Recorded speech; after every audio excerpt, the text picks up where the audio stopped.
to the Tormented Vet YouTube channel. My name is Dustin. I got a banger for y'all today. All right, so I had somebody hit me up in the Discord and say, hey, I really want you to react to this video. It's not a song, it's not comedy, but it's something different, and I think it's very applicable to your channel. So here we are. Now, I will say this is something that some people seem to have some kind of controversy over here in the last few years and feel like it needs to be replaced. But unfortunately, I hate to tell y'all, it's not going to get replaced. Not anytime soon.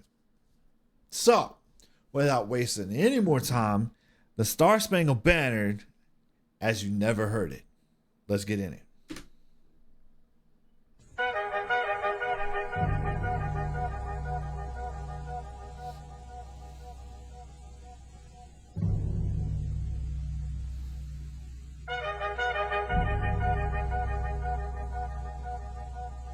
There was a lawyer once. His name was Francis Scott Key. He penned a song that I'm sure you're aware of. You've seen it. It's in most hymnals throughout our churches. It's called the National Anthem. All right, that's something I didn't know. I didn't know that the Star Spangled Banner was in the hymnals in churches. I didn't know that. So the next time I go to church, I'm actually going to look for it. But that's new to me. Honestly, I didn't know that. It is our song as an American. We go, however, to a ball game. We stand in our church services and we sing the words of that song, and they float over our minds and our lips, and we don't even realize what we're singing. Most of us have memorized it as a child, but we've never really thought about what it means. Let me tell you a story. Francis Scott Key was a lawyer in Baltimore. The colonies were engaged in vicious conflict with the mother country, Britain. Because of this conflict and the protractedness of it, they had accumulated prisoners on both sides. The American colonies had prisoners and the British had prisoners. And the American government initiated a move. They went to the British and they said, let us negotiate for the release of these prisoners. Man. They said, we want to send a man out to discuss this with you. Look at these folks' hair. It's like they're all exactly the same. It's like there's zero individualism in there. Everybody's trying to be like everybody else. That's crazy. I'm kind of glad in today's world everybody's like kind of individualized more so. Weird. Initiated a move. They went to the British and they said, let us negotiate for the release of these prisoners. They said, we want to send a man out to discuss this with you. They were holding the American prisoners in boats about 1,000 yards offshore. And they said, we want to send a man by the name of Francis Scott Key. He will come out and negotiate to see if we can make a mutual exchange. On the appointed day in a rowboat, he went out to this boat and he negotiated with the British officials. And they reached a conclusion that men could be exchanged on a one-for-one basis. Francis Scott Key, jubilant with the fact that he'd been successful, went down below in the boats, and what he found was a cargo hold full of humanity, men. And he said, this is like the stuff that you don't hear about. Just imagine though, right? Imagine if anybody else other than Francis went and did this negotiation and it, you know what I'm saying? And it didn't pan out. Just imagine. It was a cargo hold full of humanity, men. And he said, men, I've got news for you tonight. You're free. He said, tonight I have negotiated successfully your return to the colonies. He said, you'll be taken out of this boat, out of this filth, out of your chains. As he went back up on board to arrange for their passage to the shore, the admiral came and he said, we have a slight problem. He said, we will still honor our commitment to release these men, but it'll be merely academic after tonight. It won't matter. And Francis Scott Key said, what do you mean? He said, well, Mr. Key, he said, tonight we have laid an ultimatum upon the colonies. Your people will either capitulate and lay down the colors of that flag that you think so much of, or you see that fort right over there, Fort Henry? He said, we're going to remove it from the face of the earth. He said, how are you going to do that? He said, if you will, scan the horizon of the sea. And as he looked, he could see hundreds of little dots. And he said, that's the entire British war fleet. Hundreds. He said all of the gunpowder, all of the armament is being called upon to demolish that fort. It will be here within striking distance in a matter of about 2.5 hours. He said the war is over. These men would be free anyway. He said, you can't shell that fort. He said, that's a large fort. He said, it's full of women and children. He says, it's predominantly not a military fort. He said, don't worry about it. They said, we've left them a way out. And he said, what's that? He said, do you see that flag way up on the rampart? He said, we have told them that if they will lower that flag, the shelling will stop immediately. And we'll know that they've surrendered, and you'll now be under British rule. Man, the way things were back in the day, so different than what it was today and what it is today. It's like one of the things that people forget about the way people were back in this time. It's like they were conquerors. You know what I'm saying? It's like people been making a big deal about how, you know, the Native Americans were done when, you know, the colonies first moved over here and everything else. But then here's the British over here doing the exact same thing. You know what I'm saying? It's like that's what man has done the entire time we have populated this earth. People don't want to admit it, but that's kind of what's going on over in Ukraine and stuff right now. Russia wants what was once part of the USSR, they want it back. They want Ukraine back part as part of Russia. People keep coming up with this other stuff. Yeah, there's other stuff involved as well, of course. But that's still part of it. People keep forgetting that. But anyway, let's get it. And we'll know that they've surrendered, and you'll now be under British rule. Francis Scott Key went down below and told the men what was about to happen. And they said, how many ships? He said, hundreds. The ships got closer. Francis Scott Key went back up on top and he said, man, all right, so while we got this picture up right here, right? They got 1, 2, 3, 4, 5, 6, 7, 8 guns on the one side of that ship. Just imagine hundreds of boats lined up in formation, just hammering that fort all at once. Just a complete open fire. You know, like, dude, that's a lot. And they're shooting probably 4-inch balls that just explode on impact. And there's some of them that would explode in the air. So it was just like shrapnel raining down. That's crazy to think. Just imagine taking a 4-inch ball to the chest. Painful. Shout down to you what's going on as we watch. As twilight began to fall, and as the haze hung over the ocean as it does at sunset, suddenly the British war fleet unleashed. He says the sound was deafening. There were so many guns that there were no reliefs.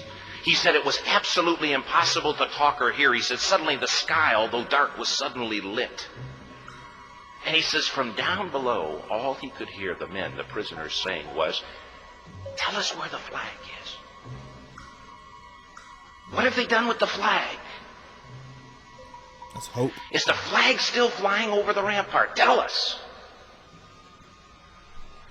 1 hour, 2 hours, 3 hours into the shelling. Every time the bomb would explode and it would be close to the flag, they could see the flag in the illuminated red glare of that bomb.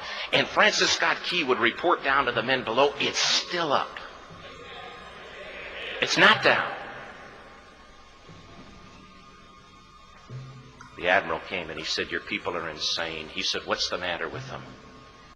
What's the matter with your people, son? Hey, they don't back down. Then when they believe in something and they got that much hope built in that they're gonna to start a new thing and that their freedom, all this freedom that they're gonna be, dude. People people will do a lot of things to maintain hope and the idea of being free.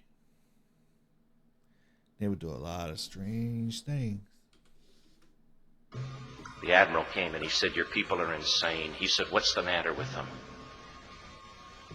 He said, "Don't they understand this is an impossible situation?" Francis Scott Key said he remembered what George Washington had said. He said, "The thing that sets the American Christian apart from all other people in the world is he will die on his feet before he'll live on his knees." Oh, die on his feet before he'll live on his knees. Yo, that's the American way. That's the American way. That's the way I was like, that's the way I have always thought. I still think it to this day. That's the way everybody I know thinks. It's just that's the way it is, man.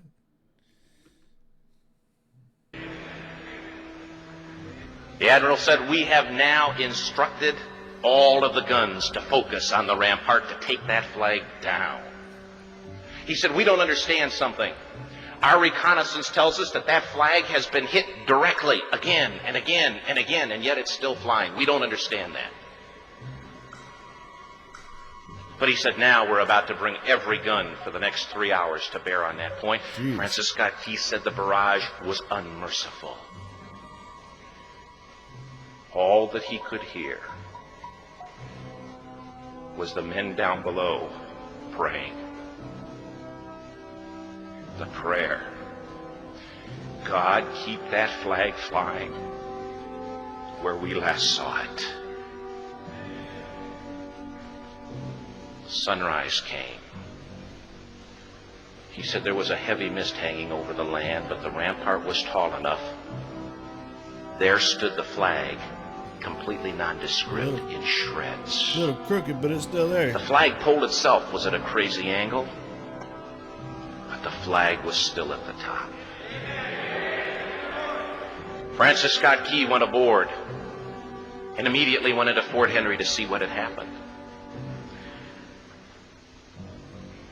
And what he'd found had happened was that that flagpole and that flag had suffered repetitious direct hits. And when it had fallen,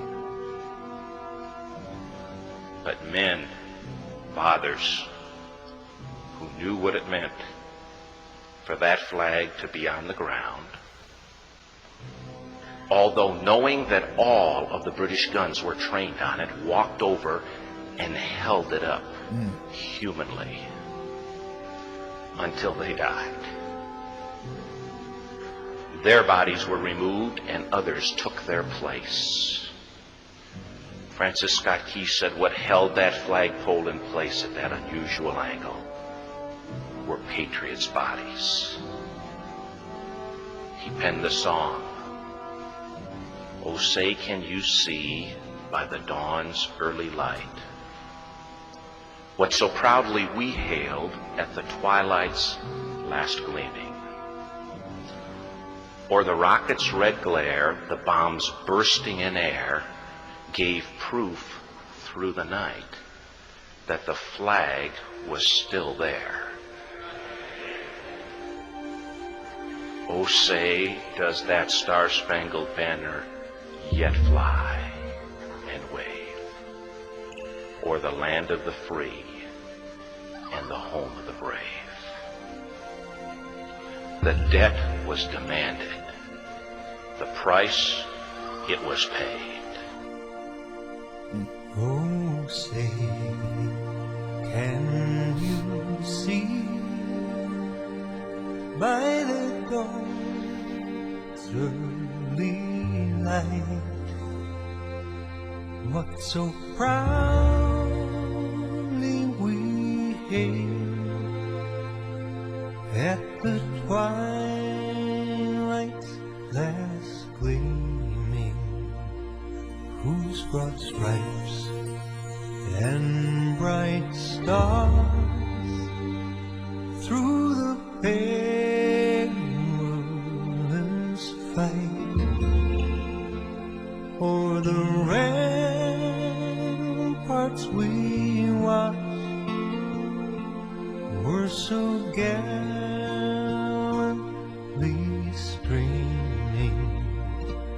and the rockets break through, the bombs bursting in air gave proof through the night that our flag was still there.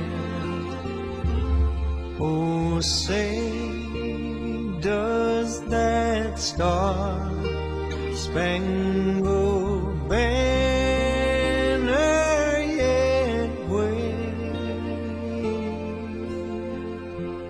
o'er the land of the free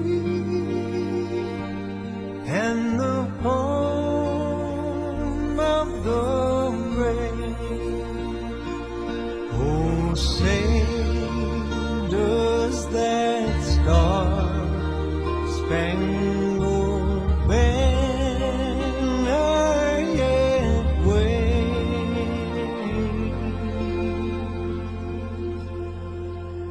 o'er the land of the free and the home of the brave?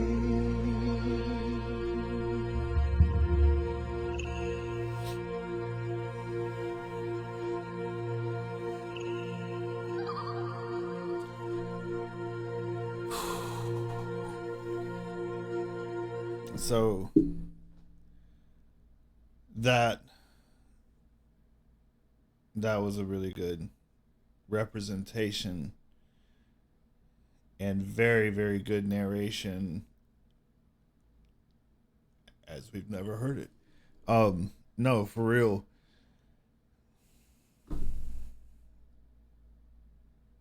Speechless. Honestly, like this story, this is the best way I've ever seen the Star Spangled Banner, the history of the Star Spangled Banner ever explained or narrated, however you want to call it. But this should be in schools. This should be in schools everywhere. I know it's not taught anymore, and it's sad, but this should be in every school across America. This should be ingrained in everybody's mind. And it's like,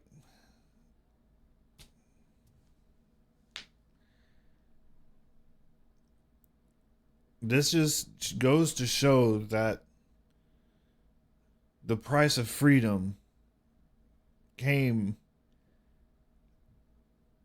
at the cost of somebody's life, somebody's sacrifice, somebody's willingness to give their life for the greater cause of something bigger than them. That's the reason why, if you ever ask me or anybody that I know, you shouldn't disrespect the flag in any way. Kneeling for the flag, no. There's a time and a place, man. If you want to do your protesting, there's a time and a place. You know what I'm saying? Like, those freedoms, by all means, you want to protest, go do your protesting, man. I don't have anything against it. Go do your thing. Go get your message out there. But there, like I said, there's a time and a place. And at a time when you're supposed to be paying respects to all of those that paved the way to what America is today,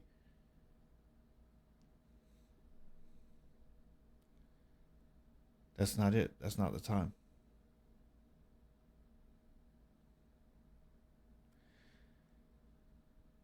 Don't forget, as he said in the video, all of those who paved the way